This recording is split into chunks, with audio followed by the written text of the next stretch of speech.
رب اشرح لي صدري ويسر لي أمري واحلل عقدة من لساني يفقه قولي والحمد لله رب العالمين والصلاة والسلام على سيد الأنبياء والمرسلين وعلى آله وصحبه ومن استنى بسنته إلى يوم الدين اللهم اجعلنا منهم ومن الذين آمنوا وعملوا الصالحات وتواصوا بالحق وتواصوا بالصبر آمين يا رب العالمين ثم أما بعد once again আসসালামু আলাইকুম ওয়া রাহমাতুল্লাহি ওয়া বারাকাতুহু। ইনশাআল্লাহ তাআলা আমি এই ক্ষুদ্র সময়টুকু আপনাদের সাথে ব্যয় করতে চাই, আর এই সময়টুকু আপনাদের এবং আমার নিজের উপকারের জন্য সূরা জুমআ নিয়ে ব্যয় করতে চাই। সাধারণভাবে বলতে গেলে আমরা আল্লাহ সুবহানাহু ওয়া তাআলার কিতাব আল কুরআনকে গ্রহণ করি একটি জ্ঞানের বই বা বুক অব নলেজ হিসাবে।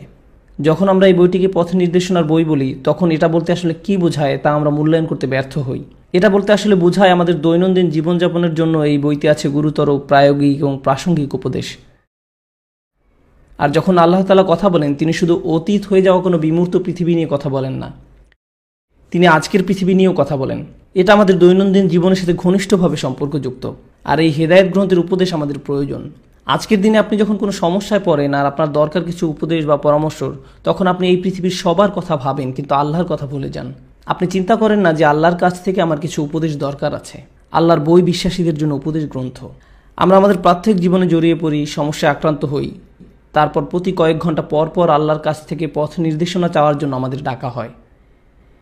আমরা তার পথ নির্দেশনা প্রার্থনা করি, তারপর আমরা তার বই থেকে কিছু অংশ তেলাওয়াত করি। একজন বিশ্বাসীর জীবন এমনই। কিন্তু কোরআন থেকে আমাদের এত দূরত্ব তৈরি হয়েছে যে যেসব কাজ আমাদেরকে আল্লাহর নিকটবর্তী করার কথা, যেমন সালাত আদায়, আর সালাত হলো আল্লাহর প্রতিষ্ঠান যা বিশ্বাসীদেরকে আল্লাহর বইয়ের সাথে সম্পর্কযুক্ত করে রাখে। কারণ সালাতের সবচেয়ে লম্বা সময় ব্যয় করা হয় দাঁড়ানো অবস্থায়, আর দাঁড়ানো অবস্থায় আমরা কি করি? আমরা কোরআন তেলাওয়াত করি। এভাবে সালাত বিশ্বাসীদেরকে কোরআনের সাথে সম্পর্কযুক্ত করে। কিন্তু আমরা এমন একটা সময় বাস করছি যখন আমাদের অনেকেই কোরআন থেকে বিচ্ছিন্ন। আমরা জানি না এর ভাষা সম্পর্কে, আর এই বইয়ের খুব সামান্যই আমরা মুখস্থ করেছি।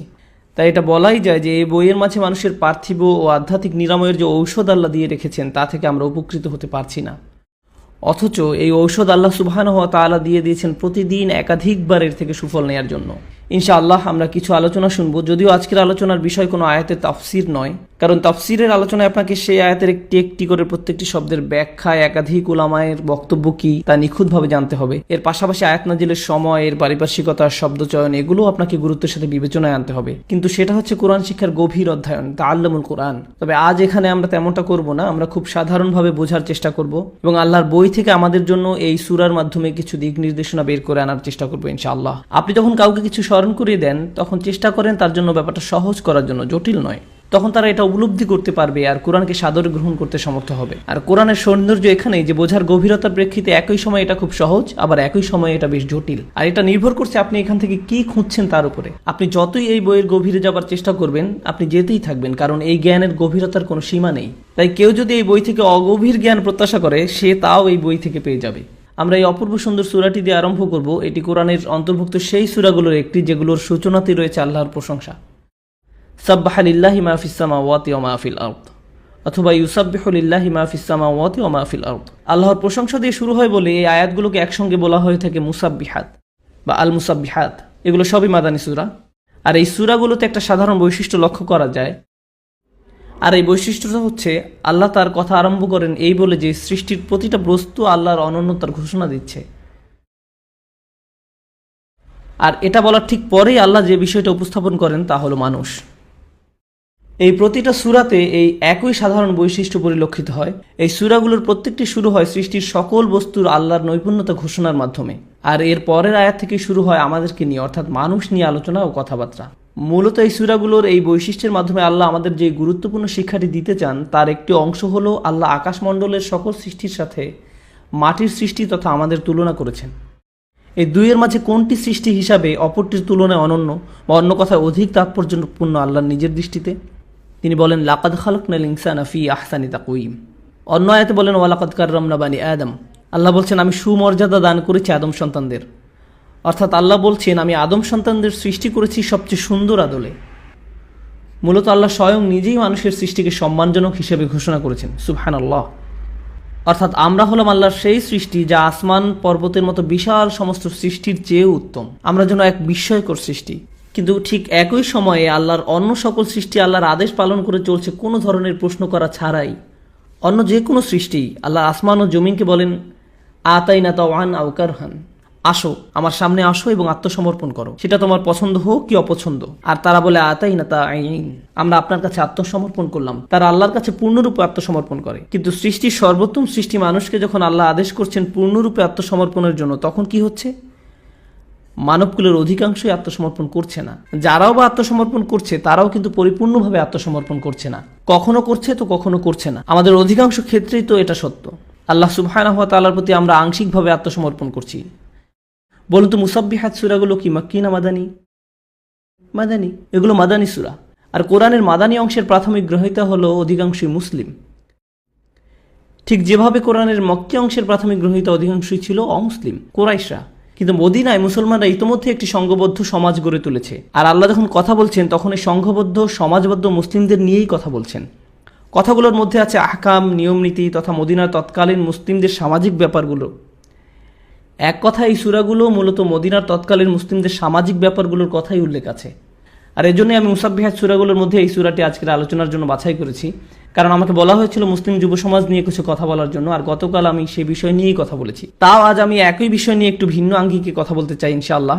এর পাশাপাশি মুসলিম কমিউনিটির ব্যাপারে এই একই দৃষ্টিভঙ্গি থেকেও আমি কিছু কথা বলতে চাই।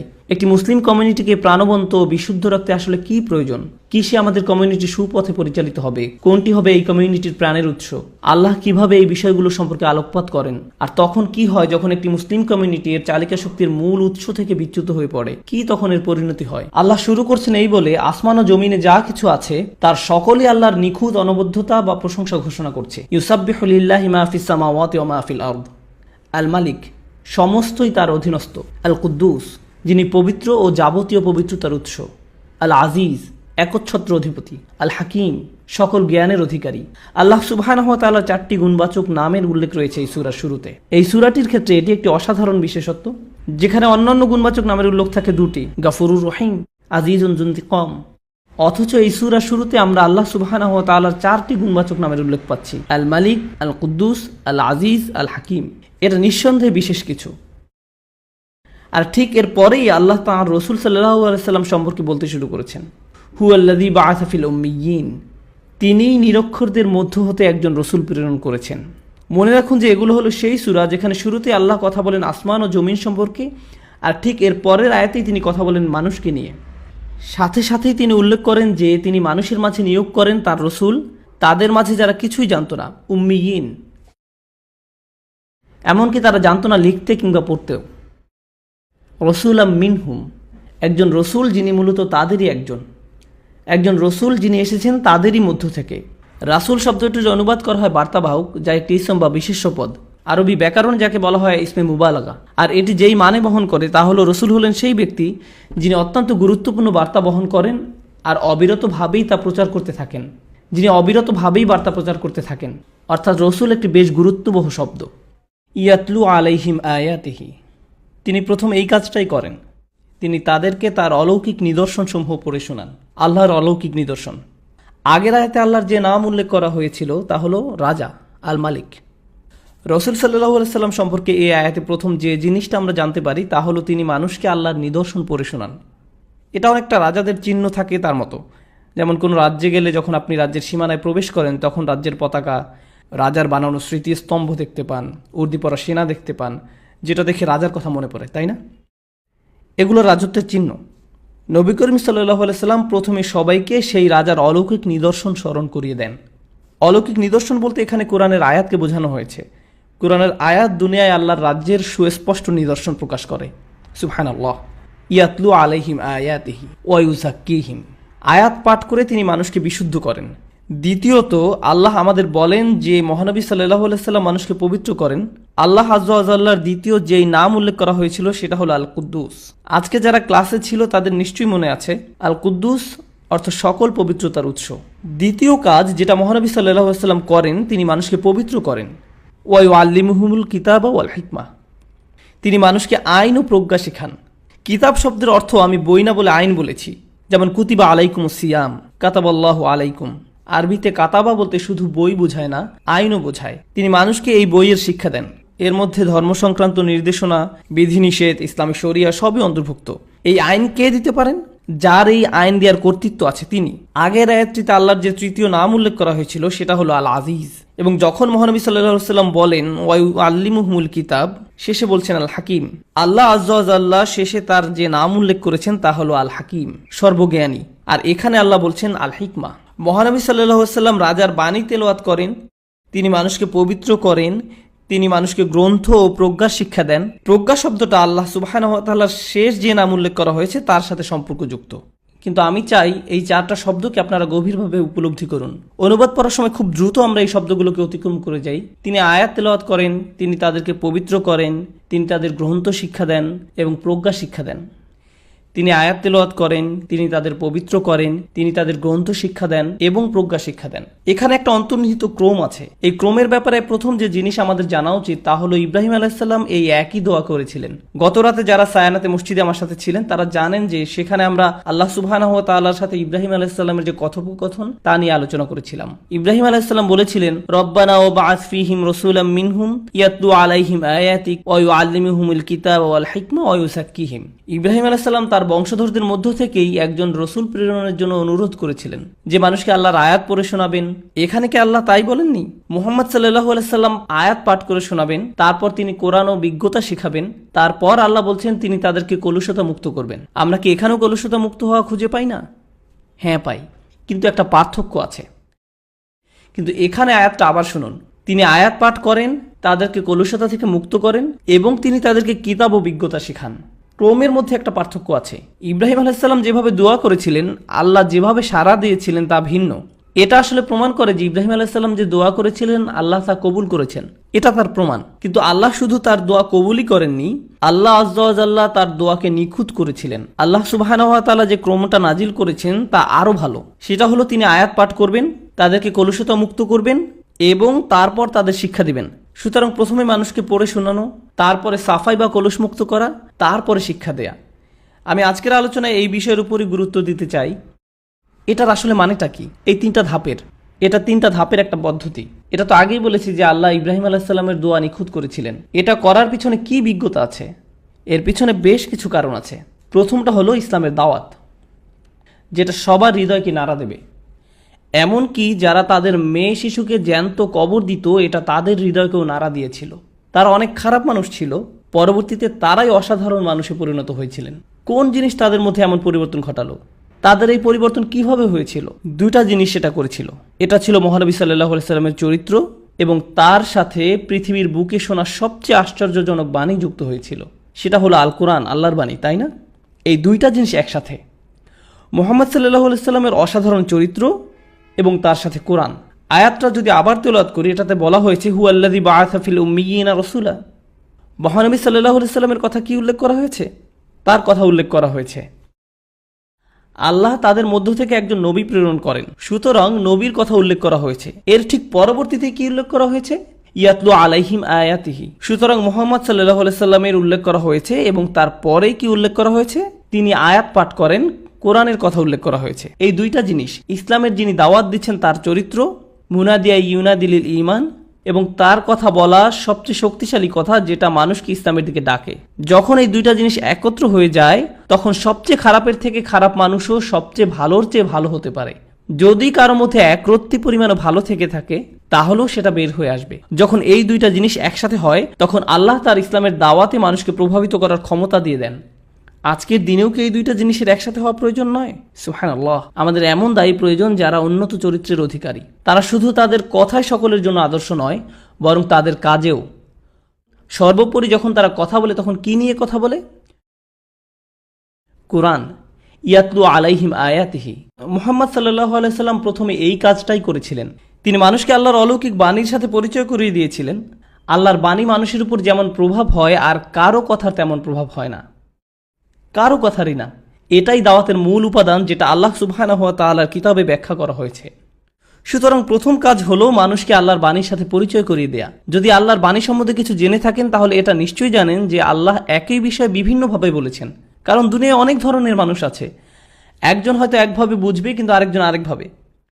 কোনো কৃষক কৃষিকাজ সম্বন্ধে কিছু শুনলে হয়তো সাথে সাথে বুঝে যাবে, কিন্তু কোনো ব্যবসায়ী ব্যবসা সম্বন্ধে শুনলে সেটা অনুধাবন করতে পারবে, কোনো যুবক যৌবন সম্বন্ধে বললে বুঝতে পারবে।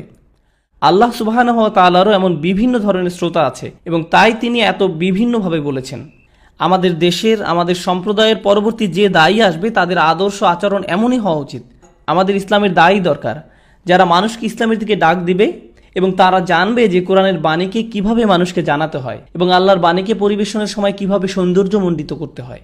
সর্বোপরি আমাদের চরিত্রবান হতে হবে। ইয়াতলু আলাইহিম আয়াতিহি। এখন এমনটা ঘটার পরে আল্লাহর বাণী মানুষকে প্রবলভাবে নাড়া দিল, আক্ষরিক অর্থেই নাড়া দিল। এরপরে কোন জিনিসের উল্লেখ আছে? ওয়ায়ুজাক্কিহিম। তিনি তাদের কলুষতা থেকে মুক্ত করেন, তিনি তাদের পরিশুদ্ধ করেন। এখানে যৌক্তিক ক্রমটা কি? এখানে কলুষতা থেকে মুক্ত করার কথা বলা হয়েছে, এটার অর্থ আসলে কি? কখন কোনো জিনিস পরিষ্কার করার দরকার হয়? যখন এটা ময়লা থাকে। আমরা কোনো ময়লা জিনিসকেই তো পরিষ্কার করি। তাই যখন এই আয়াত তারা শুনলেন, তারা নিজেদের কথাই ভাবলেন। নিজেদের কথা ভেবে তারা এটা অনুধাবন করলেন যে তাদের চরিত্রে, তাদের জীবন, তাদের কাজে, তাদের কথায় এমন কিছু আছে যা নোংরা, কিছু জিনিস আছে যা ময়লা। সে ময়লা যেমনই হোক না কেন তাদের কাছে সেটা খারাপ লাগলো, কিন্তু শুধু খারাপ লাগাই যথেষ্ট নয়। আপনি এমন অনেক খুতবা শুনেছেন যখন ইমাম কোরআনের আয়াত পাঠ করছেন এবং আপনার খারাপ লেগেছে, কারণ আপনি আপনার মধ্যে নোংরাটাকে অনুধাবন করেছিলেন, তাই না? আপনার নিজেকে কলুষিত মনে হয়েছিল, কিন্তু এটাই যথেষ্ট নয়। এর পরবর্তীতে কোনো পদক্ষেপ নিতে হবে, আপনার নিজেকে পরিষ্কার করতে হবে। আপনি কিছুক্ষণ চিন্তা করলেন, খারাপ লাগলো, কিন্তু যেমন ছিল তেমনই থেকে গেলেন, সেটা নিজেকে পরিশুদ্ধ করা নয়। সেটা এই পদ্ধতির প্রথম ধাপ এবং প্রায়শই আমরা আমাদের সম্প্রদায়ে এই প্রথম ধাপেই থেমে যাই। আমরা মানুষকে স্মরণ করিয়ে দিই এবং তারপর থেমে যাই। মানুষকে স্মরণ করিয়ে দেওয়ার পরের ধাপটাই বেশি কঠিন, পরিশুদ্ধ করা, এবং এটা করতেই বেশি সময় প্রয়োজন। ঠিক যেমনটা কোনো কাপড় ময়লা হলে আপনারা শুধু ধুয়েই রেখে দেন না, কাপড়টাকে ঘষতে হয়, এটাকে পরিষ্কার করতে বেশি সময় দিতে হয়, এটা করতে সময় লাগে। আমাদের চরিত্রের ময়লা পরিষ্কার হতেও সময় নেয় এবং মহানবী সাল্লাল্লাহু আলাইহি সাল্লামের জীবনে এটা ঘটেছিল সোহবায়ের মাধ্যমে। এটা ঘটে আসলে সঙ্গীর মাধ্যমে। আপনি জানেন কালিমা পাঠ করার আগে সাহাবীরা একদম সাধারণ মানুষই ছিলেন। কেউই কালিমা পাঠ করার সাথে সাথেই সুপারম্যান হয়ে যাননি। এটা এভাবে ঘটে না। তারা অ্যালকোহল পান করত। ইসলামে আসার আগে তারা কেউ কেউ জিনার সাথেও জড়িত ছিলেন। আল্লাহ তাদের পুরস্কৃত করুন, কারণ ইসলামে আসার সাথে সাথেই তাদের সব পাপ ক্ষমা করে দেওয়া হয়েছিল, ঠিক কিনা? সুবহানাল্লাহ। ওনারা সবচেয়ে ভালোর চেয়েও ভালো, কিন্তু তাদেরও রাতারাতি রূপান্তর ঘটেনি। আল্লাহর বাণী তাদেরকে নাড়া দিয়েছিল। এটাকে যদি আমাদের সময়ের প্রেক্ষাপটে চিন্তা করি, কোনো ব্যক্তি আল্লাহর কিতাবের বাণী শুনলেন এবং কালিমা পাঠ করে মুসলিম হলেন, তার মানে কি এই যে ইতিমধ্যে সেই সব কলুষতা থেকে মুক্ত হয়ে গেছে? না, এর চেয়ে বেশি কিছু করার আছে। তারা সবচেয়ে বড় পদক্ষেপটা নিয়েছেন, তাই না? ইউজাক্কিহিম। এটা ঘটে সঙ্গীর মাধ্যমে। তারা ছিলেন রাসূল সাল্লাল্লাহু আলাইহি সাল্লামের সঙ্গী। অনবরত তারা পরামর্শ শুনেছেন, কিভাবে নিজেকে আরও ভালো করা যায় সেই ব্যাপারে পদক্ষেপ নিয়েছেন। তিনি তাদের আচরণকে সংশোধন করে দিচ্ছিলেন, কিভাবে প্রার্থনা করতে হবে বলে দিচ্ছিলেন। এটা বলো না, এটা বলো, এটা করো না, এটা করো, এটা খেও না, ওটা খাও, এটা ঘটলে এটা করো, ওটা ঘটলে ওটা করো। এটা মহানবী সাল্লাল্লাহু আলাইহি সাল্লামের সুন্নাত এবং এটা ইসলামী শিক্ষার একটা অংশ, যেটা বই পড়ে হয় না। ইউজাক্কিহিম। ইসলামিক শিক্ষার এই অংশটা কিভাবে ঘটে? সঙ্গীর মাধ্যমে। আপনার নিজেকে পরিশুদ্ধ করতে হলে ভালো সঙ্গীর সাথে থাকতে হবে। আমাদের সম্প্রদায়ের জন্য কোন জায়গায় আল্লাহ ভালো সঙ্গী খুঁজে পাওয়ার ব্যবস্থা করে দিয়েছেন? মসজিদে। মসজিদেই আমাদের ভালো সঙ্গী খুঁজতে হবে। এই সঙ্গীদের মধ্যে প্রথমত কোরআনের আয়াত পড়ে শোনাতে হবে, তারপরে একে অন্যকে সঙ্গ দিতে হবে এবং নিজেদের মধ্যকার ভালোটাকে বের করে আনতে হবে। যখন এমন বন্ধুরা একসাথে হয় যে একজন তেমন ভালো নয়, তেমন ধার্মিক নয়, কিন্তু আরেকজন বেশ ধার্মিক, তখন একসাথে সময় কাটানোর ফলে যে ধার্মিক নয় সেও অপরজনের মতো ধার্মিক হয়ে যায়। অন্যজনের উপরে এর প্রভাব পড়ে। এর বিপরীতটাও অবশ্য সত্য। যদি আপনার সব বন্ধুই বিশৃঙ্খল ধরনের হয়, আপনি যদি তাদের সাথে দীর্ঘ সময় থাকেন, তাহলে আপনিও তাদের মতোই হয়ে যেতে পারেন। এখানে বলা হয়েছে ইউজাক্কিহিম, তাজকিয়া। এর যে উপাদানটা আমি এখানে তুলে ধরতে চাই তা হলো সঙ্গ, বিশেষ করে পণ্ডিত ব্যক্তিদের সঙ্গ। যদি আপনার সম্প্রদায়ের কোনো পণ্ডিত ব্যক্তি থেকে থাকেন, তাহলে কিভাবে তার সঙ্গী হওয়া যায় তা খুঁজে বের করুন। তাদের সাথে বসুন, তাদের সাথে সময় ব্যয় করুন। তারা যদি কোনো হালাকার ব্যবস্থা করে সেটাতে অংশগ্রহণ করুন। তাদের সাথে বসুন, তাদের সাথে সময় ব্যয় করুন। তাদের রাতের খাবারের জন্য বাসায় দাওয়াত দিন। আপনার সম্প্রদায়ের সেই জ্ঞানী ব্যক্তির সাথে পারিবারিক সম্পর্ক গড়ে তুলুন। এটা খুবই জরুরি। এটা নিজেকে পরিশুদ্ধ করার একটা অংশ। ভালো সঙ্গ, ইউজাক্কিহিম। এটাই কি যথেষ্ট? যদি এটাই যথেষ্ট হতো তাহলে এর বেশি আরও কিছু থাকতো না। তিনি আয়াত পাঠ করেন, তিনি তাদের পরিশুদ্ধ করেন এবং তারপরে আল্লাহ বলছেন তিনি তাদের গ্রন্থ এবং বিজ্ঞতা শিক্ষা দেন। সুতরাং পরের ধাপটা হলো শিক্ষা। ক্লাসে যাওয়া, হালাকায় বসা, শেখা, নোট নেয়া, স্মরণ রাখা, তাজবিদ পাঠ করা, তাফসির পাঠ করা, ফিকহ শিক্ষা করা, আকীদা শিক্ষা করা, হালাকায় বসা, পড়াশোনা করা, শেখা, এই পদ্ধতিতে শেখা শুরুতে না শেষে? এটা শেষে আসে। অধিকাংশ সময় এমন হয় যে আমরা শিখছি কিন্তু আল্লাহর বাণী আমাদের তখনও নাড়া দেয়নি। আমরা আরও ভালো সঙ্গী খুঁজছি না, আমাদের বন্ধুরা বিশৃঙ্খল, আমাদের সঙ্গীরা বিশৃঙ্খল, আমরা যেভাবে সময় ব্যয় করি সেটা ভীষণ বিশৃঙ্খল, কারণ আমরা শেখার ব্যাপারে বেশি সচেতন। আপনারা কি জানেন আমাদের আগে এক জাতি ছিল যারা শেখার ব্যাপারে সবচেয়ে সচেতন ছিল, অন্য কোনো ব্যাপারে নয়? বনি ইসরাইল। তারা জ্ঞানের ব্যাপারে খুবই সচেতন ছিল। তারা এত জ্ঞানী ছিল যে আল্লাহ বলছেন অহুম ইয়ালামুন, অর্থাৎ তাদের জ্ঞান ছিল। ইয়া আরিফুনাহু, তারা মহানবী সাল্লাল্লাহু আলাইহি সাল্লামকে চিনতে পেরেছিল। এটা তাদের জ্ঞানেরই নমুনা, তাই না? মিন বাদি মা আকালুহু, তারা যে পরবর্তীতে এটা বুঝতে পেরেছিল, এটা তাদের জ্ঞানের সাক্ষ্য বহন করে। আয়াতের পর আয়াত আমাদের বলছে যে বনি ইসরাইলদের অনেক জ্ঞান ছিল। আতাইনাহুম মিন আয়াতিনা, আতাইনাহু আয়াতিনা হবে আসলে, ঠিক কিনা? সূরা আল আরাফে আমরা জানি যে তাকে আয়াত দেয়া হয়েছিল, তাকে জ্ঞান দেয়া হয়েছিল, তার অনেক জ্ঞান ছিল। ফানসালাখা মিনহা, অথচ সে তা পরিহার করে বেরিয়ে গেছে, ঠিক? সুতরাং তৃতীয় ধাপটা হলো শক্তিশালী শিক্ষা। ইউ আল্লিমু ইউখবিরুর মতো নয়, মানুষকে শুধুমাত্র একটা বই দেয়া। ইউ আল্লিমু হলো মানুষকে শিক্ষা দেয়া। এই শব্দে যে তাসদিদ আছে এটা হলো বাবে তাফঈল, আরবি ব্যাকরণের তালিম থেকে ইউ আল্লিমু শব্দটি এসেছে, এবং এটা বোঝায় যে এই শেখাটা ধারাবাহিক, এটা বারবার ঘটতে থাকবে। নিয়মিত হালাকায় যাওয়া, নিয়মিত ক্লাস করা, নিয়মিত বিদ্বান ব্যক্তিদের সাথে বসা, নিয়মিত প্রশ্ন করা, নিয়মিত পড়া, এখানে শেখার ধারাবাহিকতার কথা বলা হয়েছে। আল্লাহ এটা বলেননি যে ইউতিহিমুল ইলম, নবী করিম সাল্লাল্লাহু আলাইহি সাল্লাম মানুষকে জ্ঞান দেন, আল্লাহ এটা বলেন নাই। আল্লাহ বলছেন ইউআল্লিমুহুমুল কিতাব, অর্থাৎ তিনি মানুষকে বই শিক্ষা দেন। সুতরাং এটার মধ্যে পার্থক্য আছে। এটা 3 ধাপের একটা পদ্ধতি। প্রথম ধাপ হলো ইসলামের দাওয়াত, এবং আপনাদের কি মনে আছে আমরা এর আগে কোন কার্যকর দাওয়াতের কথা বলেছিলাম? এটা ছিল স্বয়ং কোরআন। আল্লাহর গ্রন্থকে খুব কার্যকরভাবে উপস্থাপন করতে হবে। আল্লাহর গ্রন্থ মানুষের হৃদয়কে যেভাবে নাড়া দেয় আর কিছুই তার মতো পারে না। আল্লাহ আযজা ওয়া জাল্লা বলছেন এটা কোনো পর্বতের উপর নাজিল করা হতো তাহলে কি ঘটতো? যদি আমি এই কোরআন পাহাড়ের উপর অবতীর্ণ করতাম তবে তুমি দেখতে যে পাহাড় বিনীত হয়ে আল্লাহর ভয়ে বিদীর্ণ হয়ে গেছে। এটাই হলো কোরআন, আল্লাহর বাণী, যেটা শুনে ওমর বিন খাত্তাব রাদিয়াল্লাহু তাআলা আনহু, যিনি নিজের কন্যা সন্তানকে জ্যান্ত কবর দিয়েছিলেন, তিনিও পালিয়ে গিয়েছিলেন। ইসলাম ধর্ম গ্রহণ করার আগে আল্লাহর বাণী শুনেই তিনি কাবা থেকে পালিয়ে গিয়েছিলেন, তিনি শুনেই পালিয়ে গিয়েছিলেন। তার উপর এত প্রভাব পড়েছিল। তুফাইল বিন আমর আদ-দাউসি কোরআন তেলাওয়াত শোনা মাত্র ইসলাম ধর্ম গ্রহণ করেছিলেন। উতবা ইবনে রাবিয়া ছিলেন ইসলামের শত্রু, মহানবী সাল্লাল্লাহু আলাইহি সাল্লামকে ভীষণ ঘৃণা করতেন। হামিম আস-সাজদা তেলাওয়াত করে শোনানো হয়েছিল তাকে, এবং তিনি ইসলাম গ্রহণ না করলেও কাঁদতে শুরু করেছিলেন। সুবহানাল্লাহ, কাফিরদের উপরেও কোরআনের কি প্রভাব ছিল। সুতরাং এটা খুবই শক্তিশালী একটা জিনিস। আল্লাহর বাণীর ক্ষমতাকে অবমূল্যায়ন করা উচিত নয়। যাই হোক, আল্লাহ বলছেন তিনি মানুষকে গ্রন্থ এবং প্রজ্ঞা শিক্ষা দেন। ওয়া ইন কানু মিন ক্বাবলু লাফি যালালিম মুবিন, এর পূর্বে তারা স্পষ্টতই বিভ্রান্তিতে ছিল, তারা ছিল পথহারা, তারা একটা গোলমেলে অবস্থার মধ্যে ছিল। আপনারা একটা মজার ব্যাপার জানেন, এই ইউনাইটেড স্টেটে এমন অনেক সম্প্রদায় আছে যারা তাদের মধ্যকার জ্ঞানী ব্যক্তিদেরকে, ইমামকে বা কোনো বক্তব্য দিতে আসলেই জিজ্ঞেস করে যে আমাদের কি করা উচিত। আমরা খুবই দিশেহারা। আল্লাহ এখানে বলছেন তোমরা আগে বিভ্রান্ত ছিলে, কিন্তু এখন সবকিছু সহজবোধ্য করার জন্য কোরআন পাঠানো হয়েছে। এটা কি সুস্পষ্ট নয়? এই 3 ধাপের পদ্ধতিটা খুবই সাধারণ, শুধু এটাকে অনুসরণ করো, এটাকে প্রাতিষ্ঠানিক রূপ দাও। এখানে প্রশ্ন করা যেতে পারে যে এটা কিভাবে করব, এটা করতে হলে আমাদের কার সাহায্য লাগবে, আমাদের মসজিদে এটা কিভাবে বাস্তবায়ন করা যাবে, এই প্রকল্পে কোন ধরনের মানুষ সাহায্য করতে পারবে। আল্লাহ সুবহানাহু ওয়া তাআলার বাণীকে যুবক সমাজের কাছে পরিবেশন করার প্রকল্প নিন। মহিলাদের হালাকায় এটা উপস্থাপন করুন, বয়স্কদের কাছে উপস্থাপন করুন, যারা ইংরেজি বলতে পারে না তাদের কাছে তাদের ভাষায় উপস্থাপন করুন, সর্বস্তরে উপস্থাপন করুন। মানুষ আমাদের কাছে আসবে এটা আশা করা উচিত নয়। আমাদের মানুষের কাছে যেতে হবে, এটা আমাদের শিখতে হবে। এমনটা বলবেন না যে আমরা আমাদের একটা অনুষ্ঠান আয়োজন করেছিলাম কিন্তু কেউ আসলো না। না, আমাদের তাদের কাছে যেতে শিখতে হবে। মহানবী সাল্লাল্লাহু আলাইহি সাল্লাম নিজের বাসায় থেকে সেখানে মানুষকে আসার দাওয়াত দিতেন না, সেটা ছিল একেবারে শুরুতে। তিনি মানুষকে রাতের খাবারের জন্য ডাক দিতেন, সেটাতে কাজ হলো না। তারপর তিনি কি করলেন? তিনি মানুষের কাছে যাওয়া শুরু করলেন। আমাদের আজকের মুসলিম উম্মতের মধ্যেও এমনটাই করতে হবে। ইয়াতলু আলাইহিম আয়াতিহি ওয়া ইউযাক্কিহিম ওয়া ইউআল্লিমুহুমুল কিতাবা ওয়াল হিকমা ওয়া ইন কানু মিন ক্বাবলু লাফি যালালিম মুবিন ওয়া আখারিনা মিনহুম লাম্মা ইয়ালহাকু বিহিম। খুবই শক্তিশালী একটা আয়াত, এবং তারা ছাড়াও আরো অনেকে আছে, মানে আরবরা ছাড়াও, সাহাবারা ছাড়াও আরো অনেকে আছে যারা এখনো তাদের পর্যায়ে যুক্ত হয়নি। সুতরাং এখানে আল্লাহ ইতোমধ্যে এই উম্মতের আন্তর্জাতিক বৈশিষ্ট্যের বিষয়ে উল্লেখ করেছেন, কারণ এমন অনেকে আছে যারা এখনো তাদের সাথে এসে যুক্ত হয়নি। তারা কারা? আজকের দিনে তারা হলো তুর্কি, মালয়েশিয়ান, আফ্রিকান, সারা দুনিয়ার মুসলমান। আল্লাহ খুব সাধারণ একটা শব্দ ব্যবহার করে সবার কথা বুঝিয়েছেন, এবং এই আয়াতের মধ্যে যে প্রজ্ঞা লুকিয়ে আছে তা হলো অন্যরা এসে ইসলাম ধর্মে যোগদান করার আগেই আমাদের এই পদ্ধতি চালু রাখা উচিত। কারণ যোগদান করার পরে তাদের কোন জিনিসটা সবচেয়ে দরকার হবে? এই 3 ধাপের পদ্ধতি। তাদের এই 3 ধাপের প্রক্রিয়ার প্রয়োজন পড়বে।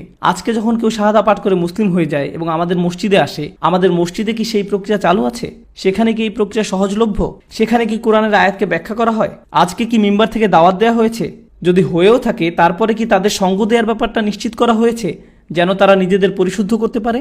এই পদ্ধতি কি প্রাতিষ্ঠানিক রূপ পেয়েছে? এটা একটা ঐশী ক্রম, এটা আমাদের দেয়া হয়েছে, এটা খুবই কার্যকর। এটা কার্যকর করা হলে যে কোনো সম্প্রদায়ের জন্যই খুবই শক্তিশালী একটা সমাধান, এবং অবশ্যই এই কৌশল অনেক উদ্ভাবনী পর্যায়ে কার্যকর করা যায়, কিন্তু মূল নীতিমালা আশ্চর্যজনক। ওয়াহুয়াল আজিজুল হাকিম, এবং তিনি সর্বময় ক্ষমতার অধিকারী, সর্বজ্ঞানী। যালিকা ফাদলুল্লাহি ইউতিহি মাইয়াশা, এটা আল্লাহর পক্ষ থেকে অনুগ্রহ এবং তিনি এটা যাকে ইচ্ছা দেন। এখানে অনুগ্রহটা হলো মহানবী সাল্লাল্লাহু আলাইহি সাল্লাম। তিনি যে পদ্ধতি ব্যবহার করতেন সেটা, তার পদ্ধতিটা কি ছিল? সেটা ছিল ইয়াতলু আলাইহিম আয়াতিহি ওয়া ইউযাক্কিহিম ওয়া ইউআল্লিমুহুমুল কিতাবা ওয়াল হিকমা। তিনি তাদের কাছে পাঠ করেন আয়াতসমূহ, তাদেরকে পবিত্র করেন এবং শিক্ষা দেন কিতাব ও হিকমাত। এটাই আল্লাহর পক্ষ থেকে অনুগ্রহ, এবং তিনি এটা যাকে ইচ্ছা দান করেন। এর অর্থ হলো আমাদের এটা উপলব্ধি করতে হবে যে এই আয়াতগুলো ক্ষুদ্র কোনো বিষয় নয়, এগুলো আল্লাহর অনুগ্রহ। তিনি এটা যে কাউকে দিতে পারতেন, কিন্তু তিনি এটা আমাদের দিয়েছেন। ইউতিহি মাইয়াশা ওয়াল্লাহু যুল ফাদলিল আযীম। সবকিছুই আল্লাহর অধিকারে রয়েছে, তার কাছেই অনুগ্রহ করার চূড়ান্ত ক্ষমতা। এরপরে তিনি যারা এই কার্যধারা হারিয়েছে তাদের কথা বলছেন। কারা এই মানুষগুলো? বনি ইসরাইল, যাদের উপরে তাওরাতের বোঝা দেয়া হয়েছিল, তারাই সেই উদাহরণ। তাদেরকে আল্লাহর গ্রন্থ দেয়া হয়েছিল, তাদেরকে আয়াত দেয়া হয়েছিল, তাদের উচিত ছিল আয়াত পাঠ করা, নিজেদের পরিশুদ্ধ করা, শিক্ষা দেয়া, কিন্তু তারা সেটা বহন করেনি। কিভাবে সেই বোঝা বহন করতে হবে তার রূপরেখা ইতিমধ্যেই দেওয়া হয়েছে, তাই না? আমি আর সেটা পুনরাবৃত্তি করব না, কারণ এটা ইতিমধ্যেই আপনাদের মনে গেঁথে যাওয়া উচিত। তারা সেই বোঝা বহন করেনি। কামাসালিল হিমারি ইয়াহমিলু আসফারা, এটা যেন গাধার পিঠে বইয়ের বোঝা, তাদের পিঠে বইয়ের স্তূপ। এটা তেমন মানুষের মতো যাদের কাছে অনেক অনেক জ্ঞান আছে, বা তারা অনেক ফতোয়ার ওয়েবসাইটে ঢুকতে পারে, হাদিস, কোরআন বা তাফসীর খুঁজে দেখে, কিন্তু এর কোনোটাই গ্রহণযোগ্য নয়, কারণ এটা অনেকটা গাধার পিঠে বইয়ের বোঝার মতো। তারা নিজেদের পরিশুদ্ধ করেনি, আল্লাহর আয়াত তাদের নাড়া দেয়নি, আর আল্লাহর আয়াত যখন তাদের সামনে পাঠ করা হয় তাদের ঈমান বেড়ে যায়। এর কিছুই সেখানে ঘটেনি। যেখানে আয়াত পাঠ করা হলে তাদের ঈমান বৃদ্ধি পাওয়ার কথা, সেখানে তাদের সাথে এমনটা ঘটে না। এটা তাদের কাছে শুকনা জ্ঞান, এটা শুধু কোনো মজার একটা তথ্য বা বক্তব্য দেওয়ার সময় আওড়ানোর জন্য শেখার বিষয়। তারা আল্লাহর আয়াতকে এর মধ্যে সীমাবদ্ধ করে ফেলেছে, সুবহানাল্লাহ। তাই এখানে আল্লাহ বলছেন তারা সেই বোঝা বহন করেনি। কামাসালিল হিমারি ইয়াহমিলু আসফারা, সেই গাধার মতো যার পিঠে বইয়ের বোঝা। বিইসা মাসালুল কওমিল্লাযীনা কাযযাবু বিআয়াতিল্লাহ, এই কথাগুলো ভয় পাওয়ার মতো। কি জঘন্য সেই জাতির উদাহরণ। আল্লাহ এখানে বনী ইসরাইলদের কথা বলেননি, তিনি বলেছেন জাতি। তিনি এখানে একটা জাতিবাচক শব্দ ব্যবহার করেছেন। আর যখন তিনি এটা সাধারণ জাতিবাচক শব্দ ব্যবহার করেন, এর মানে কি জানেন? এর মানে হলো এটা হবে যে কেউ যারাই এই কাজটি করে। কি জঘন্য সেই জাতির উদাহরণ। আল্লাহ এখানে বনী ইসরাইলদের কথা বলেননি, তিনি বলেছেন জাতি। তিনি এখানে একটা জাতিবাচক শব্দ ব্যবহার করেছেন। কি জঘন্য সেই জাতি যারা আল্লাহর আয়াতকে মিথ্যা সাব্যস্ত করে। তারা আল্লাহর আয়াতের সাথে সুবিচার করেনি, তারা আল্লাহর আয়াত নিয়ে সত্য কথা বলেনি। আল্লাহ আমাদেরকে ক্ষমা করুন যেন আমরা তেমন না হই। আল্লাহু লা ইয়াহদিল কওমাজ জালিমিন, যারা আল্লাহর গ্রন্থকে যথার্থ মূল্য দিতে পারে না, তাদের চূড়ান্ত শাস্তি কি? যখন আল্লাহ তাদের গ্রন্থ দিয়েছিলেন, কিভাবে এর শিক্ষাকে জীবনে, সমাজে, সম্প্রদায়ে কার্যকর করতে হবে তাও বলে দিয়েছিলেন। দোজখে শাস্তি পাওয়ার আগে তাদের শাস্তি হলো আল্লাহ তাদেরকে পথ দেখাতে অস্বীকার করেছেন, কারণ আল্লাহ তাদের পথ প্রদর্শন করেছিলেন এবং তারা সেটার যথার্থ মূল্যায়ন করেনি। তাই আল্লাহ বলছেন আল্লাহু লা ইয়াহদি, আল্লাহ কোনো ভ্রান্ত জাতিকে পথ প্রদর্শন করেন না। আল্লাহ তাদের দিয়েছিলেন এবং তারা এর যথার্থ মূল্য দেয়নি, তাই সেই দরজা বন্ধ হয়ে গেছে। এই কারণেই আল্লাহ যখন আমাদের কোনো উপহার দেন, আমাদের উচিত সেটার যথার্থ মূল্যায়ন করা। আমরা মন থেকে আল্লাহর কাছে চাই যে তিনি যেন আমাদের তাঁর গ্রন্থের পথ নিদর্শন করেন, মহানবী সাল্লাল্লাহু আলাইহি সাল্লামের সুন্নাতের যথার্থ মর্ম উপলব্ধি করার তৌফিক দান করেন। কুল ইয়া আইয়ুহাল্লাযীনা হাদু, ইহুদি সম্প্রদায়কে বলে দিন, কুল ইয়া আইয়ুহাল্লাযীনা হাদু। সেই সময় ইহুদি সম্প্রদায়কে বলতে বলা হয়েছে, ইন জাআনতুম আন্নাকুম আউলিয়াউ লিল্লাহ, যদি তোমরা নিশ্চিত হয়ে থাকো যে আল্লাহ তোমাদের রক্ষা করবেন, তোমরা আল্লাহর খুব কাছের, তোমরা আল্লাহর প্রিয় বন্ধু। আর এটা খুব সুন্দরভাবে আগের আয়াতের সাথে সম্পর্কযুক্ত। আপনারা খেয়াল করে থাকবেন যে যখন কোনো সম্প্রদায়ের ধর্মের সত্যিকারের ভাবার্থটাকে হারিয়ে ফেলে এবং ভাষা জ্ঞানই শুধু অবশিষ্ট থাকে, তখন যেখানে আল্লাহর প্রতি ভয় থাকার কথা সেখানে একটা শূন্য অনুভূতি হয়। যেখানে আল্লাহর প্রতি সশ্রদ্ধ ভয় থাকার কথা, যেখানে অবিরত আল্লাহকে স্মরণ করার তাড়না থাকার কথা, সেখানে যখন আল্লাহকে ভয় স্মরণ কোনোটাই অবশিষ্ট থাকে না, যখন একটা সম্প্রদায়ের কোনোটাকেই গুরুত্ব দেওয়া হয় না, তখন একটা জিনিস অবশিষ্ট থাকে, আর তা হলো মিথ্যা অনুমান। কারণ আল্লাহর সত্যিকারের ভালোবাসা, ভয় স্মরণ আর সেখানে নেই, পাত্রটা ফাঁকা। তাই অন্য জিনিস সেই পাত্রটাকে ভর্তি করে। এর মধ্যে অন্যতম জিনিস হলো আমল, মিথ্যে আশা। অন্যতম মিথ্যে আশা হলো আমি যত খারাপই হই না কেন, অন্তত আমি লা ইলাহা ইল্লাল্লাহু মুহাম্মাদুর রাসূলুল্লাহ সাল্লাল্লাহু আলাইহি ওয়াসাল্লাম বলেছি, তাই আমি যা ইচ্ছা তাই করতে পারি। আমার একটা মদের দোকান আছে, কিন্তু এই কাজটা তত খারাপও নয়। অন্তত আমি কালিমা বলি, অন্তত আমি আমার আয়ের অর্ধেক রমজান মাসে মসজিদে দেই। আস্তাগফিরুল্লাহিল আযীম। আপনি আপনার মদের দোকানের টাকা মসজিদে দিচ্ছেন, সেই মসজিদে আরো কত ফিতনার জন্ম দিবে কোনো ধারণা আছে কি আপনার? আপনারা কি জানেন ইসলাম ধর্ম প্রবর্তনের আগে বন্যায় কাবাঘর ক্ষতিগ্রস্ত হয়ে গিয়েছিল এবং কুরাইশরা কাবাকে পুনর্নির্মাণ করার জন্য অর্থ সংগ্রহ করছিল। তারা মদ, পতিতাবৃত্তি ও জুয়া থেকে টাকা নিতে অস্বীকার করেছিল। হেরা তো হলো মুশরিক, মুশরিকরাই এমন করেছিল। আর আমাদের সময় আমাদের না বলতে হলে যুদ্ধ করতে হয় যে আমরা এইসব আয়ের উৎস থেকে টাকা নিব না। আর সেই দাতা তখন বলেন, আপনি এটা কি বলছেন? আমি দান করছি কারণ এটা আমার জান্নাতে যাওয়ার টিকিট। আমি টাকা দিচ্ছি যেন আমি আমার হারাম ব্যবসার মালিক হওয়ার জন্য ভালো বোধ করতে পারি। এমনটাই ঘটে। সুবহানাল্লাহ। আমরা এখন এই পর্যায়ে উপনীত হয়েছি। সুতরাং তারা ধারণা করে যে তারা আল্লাহর আউলিয়া। আল্লাহ বলছেন মিন দুনিন নাস, অন্য মানুষদের তুলনায় তোমরা বিশেষ দল, তোমরা সেই দল যাদের আল্লাহ সত্যিই ভালোবাসেন। যদি এটাই তোমাদের ধারণা হয়ে থাকে, ফাতামান্নাউল মাউত, তবে মৃত্যু কামনা করো, তবে বিনা দ্বিধায় মৃত্যু কামনা করো। বিশ্বাসীরা যারা সত্যি আল্লাহকে বিশ্বাস করেন, যারা সত্যি হৃদয় ঈমান অনুভব করেন, কুরআনে উল্লেখ করা তাদের অন্যতম একটি দোয়া কিভাবে শেষ হয়েছে জানেন? খুবই চমৎকার একটা দোয়া, ওয়া তাওয়াফানা মাআল আবরার, আমাদেরকে ধার্মিক হিসাবে মৃত্যু দান করুন। এটা মৃত্যু চেয়ে দোয়া, কিন্তু কি ধরনের মৃত্যু? ধার্মিক হিসেবে। আল্লাহ বলছেন তোমরা যদি সত্যিই ততটা ধার্মিক হয়ে থাকো, যদি তোমরা আল্লাহর বন্ধু হয়ে থাকো, তবে তোমাদের কি কামনা করা উচিত? ধার্মিক হিসেবে মৃত্যু কামনা করো। যদি তোমরা এতটাই নিশ্চিত হয়ে থাকো যে জান্নাত তোমাদের জন্য অপেক্ষা করছে, যেখানে গেলে পাবে অসীম বাগান, গ্যালারি, সমুদ্র তীরের সম্পত্তি, সরোবরের ধারার জমি, যেখানে কোনো ট্যাক্স দিতে হবে না, কোনো পাওনা টাকা পরিশোধ করতে হবে না, কেউ সেখানে বৃদ্ধ হবে না, সেখানে কোনো হেলথ ইন্স্যুরেন্স নেই, এইসব কোনো সমস্যা সেখানে নেই, তবে কেন তোমরা এখানে সময় নষ্ট করছো? তোমাদের জন্য তো জান্নাত নিশ্চিত। যাও আল্লাহর কাছে চাও যেন দ্রুত তোমাদেরকে সেখানে নিয়ে যান। তোমরা কেন এখানে থাকতে চাও? এবং বাসা ভাড়া, জমির টাকা, গাড়ির টাকা দিতে হবে, এমনকি খাবার রান্না পছন্দ না হলেও সেটাই খেতে হবে। তোমরা কেন অপেক্ষা করে আছো? যাও আল্লাহর কাছে চাও যেন দ্রুত তোমাদের সেখানে নিয়ে যান। যদি তোমরা এতটাই নিশ্চিত হয়ে থাকো যে তোমরা আল্লাহর বন্ধু, তারা যে প্রতারণা করে আল্লাহ সেটা দিয়েই তাদেরকে ডাক দিয়েছেন। আপনারা কি খেয়াল করেছেন যে মিথ্যা আশা তাদের ভুলিয়ে রেখেছে? তারা ভাবে তাদের দুনিয়াতে ভালো হবে এবং আল্লাহ তাদের এত ভালোবাসেন যে তারা এখানে পার্টি করতে পারবে এবং পরকালেও পার্টি করতে পারবে। আমরা সব করতে পারবো কারণ আল্লাহ আমাদের বন্ধু। এটা একটা মিথ্যে আশা। এমনকি এটা কোনো বিশ্বাসী মানুষের অন্তরে প্রবেশ করতে পারে যদি সে মহানবী সাল্লাল্লাহু আলাইহি সাল্লামের পদ্ধতি, আল্লাহর গ্রন্থের সাথে সুসম্পর্ক না রাখে। সুতরাং ইন কুনতুম সাদিকিন, যদি তোমরা সত্যবাদী হয়ে থাকো তবে এটার কামনা করো। ওয়ালা ইয়াতামান্নাউনাহু আবাদা, তারা এটা কখনোই কামনা করবে না।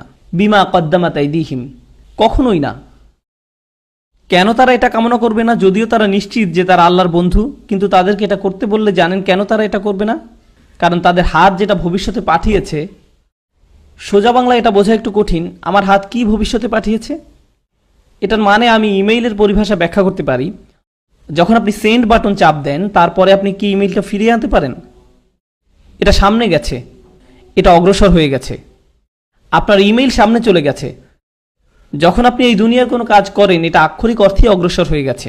এটা চলে গেছে আমাদের দুই কাঁধের উপরের দুই হার্ড ড্রাইভে। সেখানে দুইটা হার্ড ড্রাইভ আছে, ঠিক কিনা? আমাদের কাজগুলো সেখানে চলে যায় এবং সেই হার্ড ড্রাইভে সংরক্ষিত হয়। আমাদের সব কাজ সেখানে সংরক্ষিত আছে। আমরা কি আর তা ফিরিয়ে আনতে পারি? না। তারা জীবনে অনেক খারাপ কাজ করেছে এবং সব কাজের প্রমাণ সেখানে আছে। তারা জানে যে তারা অনেক ভয়ানক সব কাজ করেছে, যে তারা সেগুলো নিয়ে চিন্তাও করতে চায় না। আর এটাই ফাসিকের মনস্তত্ত্ব। এটাকে বুঝতে হবে, এটা খুবই গুরুত্বপূর্ণ বিষয়। এটা নিয়ে কথা বলতে ইচ্ছা করছে না। আর এটাই ফাসিকের মনস্তত্ত্ব।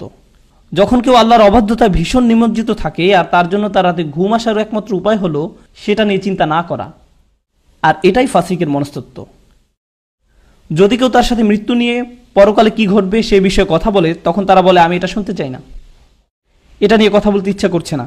এটা এতই ভীতিপ্রদ যে তারা এই বিষয় থেকে দূরে থাকাই শ্রেয় মনে করে। আপনারা কি জানেন, যখন সিংহ আক্রমণ করতে আসে কিন্তু উট পাখি পালাতে পারে না, তখন সে কি হাস্যকর কাজটা করে? মাটির মধ্যে মাথা ঢুকিয়ে দেয়। আমি বাস্তবতার সম্মুখীন হতে চাই না, এই বিষয়ে আমি কোনো লেনদেন করতে চাই না। এখানে বেশ আছি, বাস্তবতার উপেক্ষা করে খুব ভালো আছি। এমনটাই ঘটে যখন কেউ পাপে ভীষণভাবে নিমজ্জিত থাকে। আমি বরং এটাই বিশ্বাস করি যে আল্লাহ আমাকে ভালোবাসেন এবং আমি আল্লাহর বন্ধু। আর যখন কেউ তার এই ধাপ্পার বিষয়ে স্মরণ করিয়ে দেয়, তখন তার উত্তর হয়, আমি এসব শুনতে চাই না, এ বিষয়ে কথা বলতে ভালো লাগছে না। এটাই ফাসিকের আচরণ।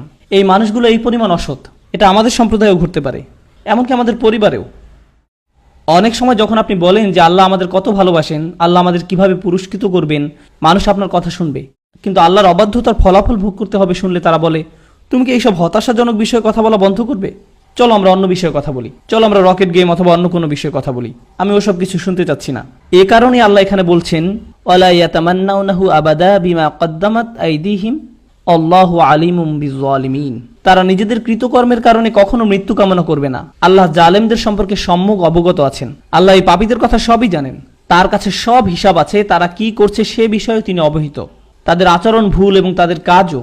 কুল, বলুন, ইন্নাল মাউতাল্লাযী তাফিরুনা মিনহু, যে মৃত্যু থেকে তোমরা পালাচ্ছ, যে মৃত্যু থেকে তোমরা দূরে থাকার চেষ্টা করছো, ফা ইন্নাহু মুলাকিকুম, সে মৃত্যুর সাথে তোমাদের একদিন সাক্ষাৎ হবেই। এটা তোমাদের সাথে সাক্ষাৎ করতে আসবে।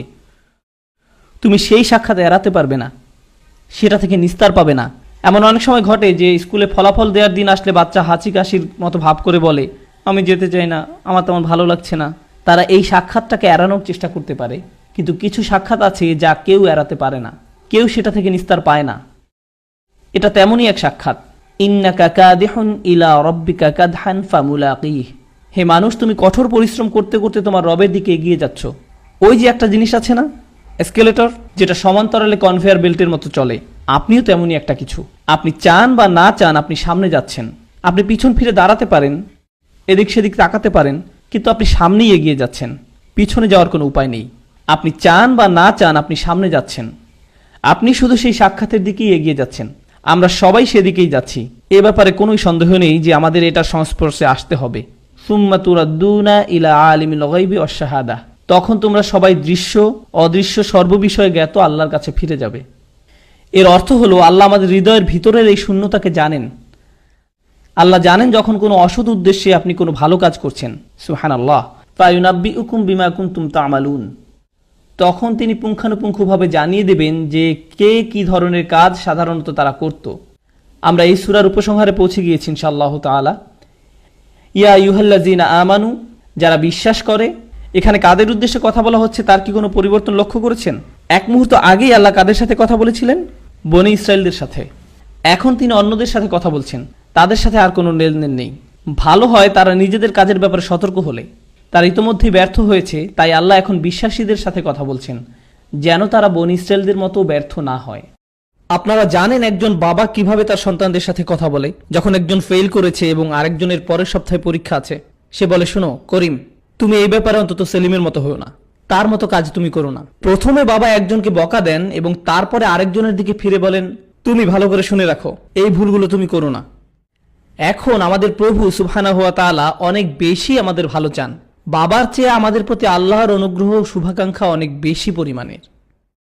প্রথমে আল্লাহ বনী ইসরায়েলদের তিরস্কার করলেন। তাদেরকে তিরস্কার করতে দেখে আবার এমন নয় যে আমরা বলতে পারি, হ্যাঁ দেখো আল্লাহ বনী ইসরায়েলদের কেমন ঘৃণা করেন। এক মিনিট থামুন। আল্লাহ আমাদের এজন্য বলেন নাই যে কারণ তারা অভিশপ্ত, আমাদের এজন্য বলেছেন যেন আমরা তাদের পথ অনুসরণ না করি। তাই আল্লাহ বলছেন, ইয়া আইয়ুহাল্লাযীনা আমানু ইযা নুদিয়া লিস-সালাত মি ইয়াউমিল জুমআ, অর্থাৎ শুক্রবারে যখন নামাজের জন্য আজান দেওয়া হয়, ফাসআউ ইলা যিকরিল্লাহ। জুমার নামাজের সাথে এসবের কি সম্পর্ক? জুমার নামাজের সময় মহানবী সাল্লাল্লাহু আলাইহি সাল্লাম মানুষকে কোরআনের আয়াত পাঠ করে শোনান। জুমার নামাজ হলো সেই সময় যখন আপনাদের পুনর্জাগরিত হওয়ার কথা। জুমার খুতবা আল্লাহর একটি অসাধারণ বিধান, যা হলো এই উম্মতের সাপ্তাহিক সম্মেলন। এটা একটা সাপ্তাহিক সম্মেলন। যখন আপনাদের কোনো বিশেষ অনুষ্ঠান থাকে, বক্তা আসবে, কিন্তু সবাইকে কি অনুষ্ঠানে দেখা যায়? অনেক মানুষই আসে কিন্তু সবাই তো আসে না। কিন্তু একটা ব্যাপার সবসময় ঘটে, তা কোনো বিখ্যাত বক্তাই হোক অথবা ততটা বিখ্যাত বক্তা না হোক, কিংবা কোনো বক্তা না থাকলেও, কোনো ইমাম না থাকলেও সবাইকে কি জুমার নামাজে পাওয়া যায়? এটা একটা ঐশ্বরিক বিধান। এটার জন্য কোনো লিফলেট বিতরণ করতে হয় না, এটার জন্য ফেসবুকে কোনো ইভেন্ট পেজ খুলতে হয় না, কাউকে কোনো ইমেইল পাঠাতে হয় না। এটা একটা কার্যক্রম যেটা আল্লাহ সুবহানাহু ওয়া তাআলা নিজ থেকে ঠিক করে দিয়েছেন যেন আমরা মহানবী সাল্লাল্লাহু আলাইহি সাল্লামের পদ্ধতিকে হারিয়ে না ফেলি। শুক্রবারে যখনই জুমার নামাজের আজান দেয়া হয় তখন দ্রুত আল্লাহকে স্মরণ করতে যাও। ফাসাউ ইলা যিকরিল্লাহ, আল্লাহকে স্মরণ করতে দ্রুত যাও। এই বিধানের মাধ্যমে এই পদ্ধতিকে বাস্তবায়ন করা হয়েছে। এখান থেকেই এই সূত্রপাত। এ কারণেই আমাদের বাস্তব অবস্থা আমি বলবো জুমার খুতবা হলো সবচেয়ে বড় আমানা। এটা হলো সবচেয়ে বড় সম্পদ যেটা সব মসজিদেরই আছে। জুমার খুতবা এত শক্তিশালী, এত মর্মস্পর্শী হওয়া উচিত যে ব্যক্তি ইসলামের কোনো কিছুই জানে না সেও যেন এটা শুনে কেঁপে ওঠে। জুমার খুতবা এতটা উদ্দীপনাপূর্ণ এবং এত ভালো হওয়া উচিত যে কেউ ভীষণ পরিশ্রান্ত হলেও হাই তুলবে না। এটা একটা আমানা, সব মসজিদকে ভরসা করে এই দায়িত্ব দেয়া হয়েছে। আমাদের উচিত মানুষের কাছে আল্লাহর আয়াত পৌঁছে দেয়া। মানুষের কাছে আল্লাহর আয়াত পৌঁছানোর সবচেয়ে ভালো সুযোগ হলো শুক্রবারের নামাজ। শুক্রবারের নামাজে এটাই দায়িত্ব। ফাসআউ ইলা যিকরিল্লাহ, আমাদেরকে বলা হয়েছে আল্লাহকে স্মরণ করতে দ্রুত যাও। কেনা বেচা বন্ধ করো। ওয়াজারুল বাই যালিকুম খায়রুল লাকুম ইন কুনতুম তা'লামুন। কিন্তু আজকাল কি ঘটে? আমাদের সময় ঘটা অন্যতম বিপর্যয়কারী একটি ঘটনা। বেশিরভাগ মানুষ জুমার নামাজে খুতবা শুরু হওয়ার আগে নাকি পরে এসে হাজির হয়, পরে আসে। বেশিরভাগ মানুষই পরে আসে। সিংহভাগ মানুষ আসে যখন একামত শুরু হয়ে যায়। সুতরাং তারা কি আল্লাহকে স্মরণ করতে পারে না? কারণ যেহেতু তারা আরবি বুঝে না, তাই নামাজে কি পাঠ করা হচ্ছে তা তারা বুঝে না। একমাত্র যে জিনিসটা তারা হয়তো বা বুঝতো সেটা কি? খুতবা। কিন্তু তারা তো সে সময় আসেনি। তাই আমাদের এখন আগে আসার ব্যাপারে খুতবা দেয়া দরকার, যেন আমরা এই প্রথাকে পুনরুজ্জীবিত করতে পারি।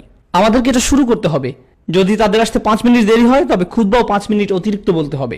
খুবই দৃঢ়ভাবে বলতে হবে যে কেন আমাদের খুতবার আগে আসা দরকার এবং এটা আল্লাহর কাছে কতটা গুরুত্বপূর্ণ।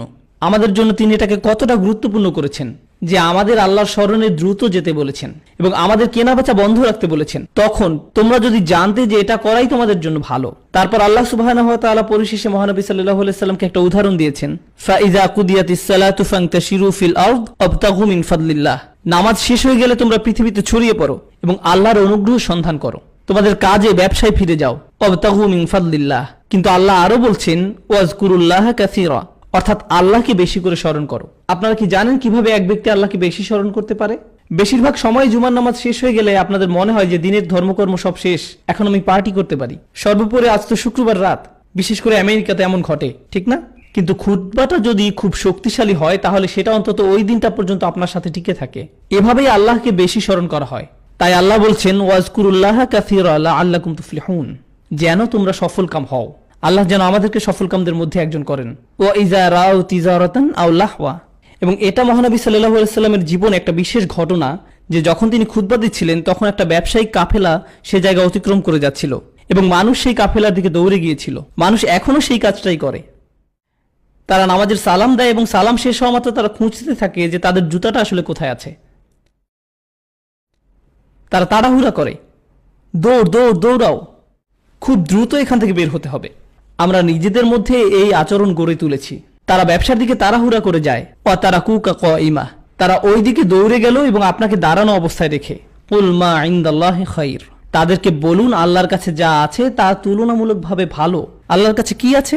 এমনকি আল্লাহ এটা বলেন নাই যে মহানবী সাল্লাল্লাহু আলাইহি সাল্লামের কাছে যা আছে তা তুলনামূলকভাবে ভালো। তিনি বলেছেন আল্লাহর কাছে যা আছে তা তুলনামূলকভাবে ভালো। এবং আল্লাহর কাছে আছে ওয়াল্লাহু ইনদাহু হুসনুল মাআব, আল্লাহর কাছে আছে পুরস্কার, জান্নাত। তোমরা কোন ব্যবসার চুক্তি করতে পারবে যেটা তোমাদেরকে জান্নাতে নিতে পারবে? কি করলে সেখানে যেতে পারবে? আসো তোমাদেরকে আরো ভালো কিছু দেখাই। কুল মা ইনদাল্লাহি খায়রুম মিনাল্লাহি ওয়া মিনাত তিজারা, এটা যে কোনো বিনোদন, যে কোনো সিনেমা যেটা শুরু হবে 2:45 আর জুমার নামাজ শেষ হবে 2:15। সুতরাং আপনার কাছে আছে মাত্র 30 মিনিট সময় সিনেমা হলে যাওয়ার জন্য। এটা তার চেয়ে ভালো, যে কোনো বিনোদনের চেয়েও ভালো। অমিনাত তিজারা শব্দটি যে কোনো ধরনের ব্যবসায়িক কর্মকাণ্ডকে বোঝায়। ওয়াল্লাহু খায়রুর রাযিকিন, এবং দুশ্চিন্তা করো না, তোমাদের ব্যবসার কোনো ক্ষতি হবে না জুমার নামাজে আসার জন্য, কারণ আল্লাহ বলছেন আল্লাহ হলো প্রদানকারীদের মধ্যে সবচেয়ে ভালো। ওয়াল্লাহু খায়রুর রাযিকিন। মানুষ কেন জুমার নামাজ পড়ে তাড়াহুড়া করে ফিরে যাওয়ার জন্য? অনতি বিলম্বেই নামাজ ঠিকমতো শেষ না করেই, কারণ তারা ভাবে তাদের রিজিক কমে যাবে। আল্লাহ এখানে বলছেন আসো, আল্লাহ আরো ভালো প্রদানকারী, আল্লাহ সবচেয়ে ভালো প্রদানকারী। সুবহানাল্লাহ। তাই পরিশেষে আমরা বলতে পারি, আর আমি প্রতিজ্ঞা করছি এটা বলার পরেই আমি শেষ করে দেব, এবং এই অংশে একটা আয়াত লাআল্লাকুম তুফলিহুন, অর্থাৎ আল্লাহকে বেশি করে স্মরণ করো যেন তোমরা সফলকাম হও। আমি মহানবী সাল্লাল্লাহু আলাইহি সাল্লামের একটা হাদিস বলতে চাই যেটাও এই একই শব্দ দিয়ে শেষ হয়। মহানবী সাল্লাল্লাহু আলাইহি সাল্লাম আমাদের বলছেন ইয়া আহলাল কুরআন লা তাতাওয়াসসাদুল কুরআন, হে কোরআনের সম্প্রদায়, কোরআনকে হালকাভাবে নিও না, এটাকে আরাম করার উপায় বানিয়ে ফেলো না। ওয়াতলুহু হাক্কা তিলাওয়াতিহি আনা আল-লাইলি ওয়ান-নাহার, দিন এবং রাত সব সময় কোরআন পড়ো এবং অনুসরণ করো যেভাবে পড়া এবং অনুসরণ করা তার প্রাপ্য। তারপর তিনি বলছেন ওয়াবসুহু, একে ছড়িয়ে দাও, ওয়াতাগান্নাহু, একে সৌন্দর্যমণ্ডিত করো, ওয়াতাদাব্বারু ফীহি, গভীরভাবে একে নিয়ে চিন্তা করো, ইন্নাকুম তুফলিহুন, যেন তোমরা সফলকাম হতে পারো। হাদিসটা শুরু হয়েছে হে কোরআনের সম্প্রদায় বলে, ইয়া আহলাল কুরআন বলে। এটা বলা হয়নি যে ইয়া আইয়ুহাল্লাযীনা আমানু, ইয়া মা'আশারাল মুসলিমিন, না না না না না, ইয়া আহলাল কুরআন, হে কোরআনের সম্প্রদায়। আল্লাহর নবী আমাদেরকে কোরআনের সম্প্রদায় বলে সম্বোধন করছেন, এইভাবেই আমাদের সংজ্ঞায়িত হওয়া উচিত। এটা বলেই আজকের মতো আমি শেষ করছি। সুবহানাকাল্লাহুম্মা ওয়া বিহামদিক ওয়া আশহাদু আল্লা ইলাহা ইল্লা আনতা আস্তাগফিরুকা ওয়া আতুবু ইলাইক ওয়া আসসালামু আলাইকুম ওয়া রাহমাতুল্লাহি ওয়া বারাকাতুহু। আমার মনে হয় না প্রশ্নের উত্তর দেওয়ার মতো কোনো যোগ্যতা আমার আছে, কিন্তু আপনাদের যদি কোনো প্রশ্ন থেকে থাকে আর আমি যদি উত্তর দিতে পারি তাহলে আমি উত্তর দেব। Yes, go ahead.